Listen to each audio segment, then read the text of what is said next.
নমস্কাৰ ভিউৱাৰসকল, আপোনালোকক মোৰ চেনেললৈ স্বাগতম জনাইছোঁ। যিসকল নতুন ফাৰ্মাৰে নতুনকৈ ছাগলীৰ ফাৰ্ম আৰম্ভ কৰিম বুলি ভাবিছে, তেখেতলোকে প্ৰথম পৰ্যায়ত আমাৰ অসমৰ থলুৱা ছাগলী অৰ্থাৎ আছাম শিলগতৰ পৰা আপোনালোকে আৰম্ভ কৰক। আপোনালোকে প্ৰথম পৰ্যায়ত 5-6জনী বা 10জনীতকৈ তলতে আৰম্ভ কৰিলে ভাল হয় বুলি মই ভাবোঁ। খুব বেছি 10জনী, তাতকৈ বেছি ওপৰত যাব নালাগে। যিহেতু পাছত যেতিয়া আপোনালোকৰ অভিজ্ঞতা হ'ব, তেতিয়া আপোনালোকে আপোনালোকৰ ফাৰ্মখনৰ পৰিসৰটো বৃদ্ধি কৰিব পাৰিব। আৰু এই ভিডিঅ'ত দেখা এই বগা আৰু আকি এই লেফ্ট ছাইডে থকা 4জনী ছাগলী মোৰ চেউৰী ছাগলী হয়।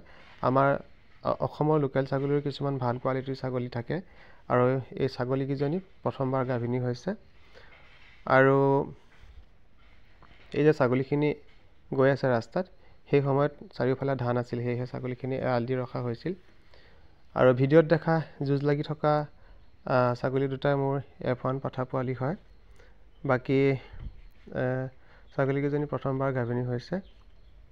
তাকে আপোনালোকে যিসকলে নতুনকৈ ফাৰ্ম আৰম্ভ কৰিম বুলি ভাবিছে, সেইসকলে এনেদৰে ভাল কোৱালিটিৰ কিছুমান লোকেল ছাগলী পায়। আপোনালোকে তেনেদৰে লোকেল ছাগলীৰ পৰা ফাৰ্মখন আৰম্ভ কৰক, আৰু পাছলৈ আপোনালোকে ক্ৰমান্বয়ে বহলাই গৈ থাকিব।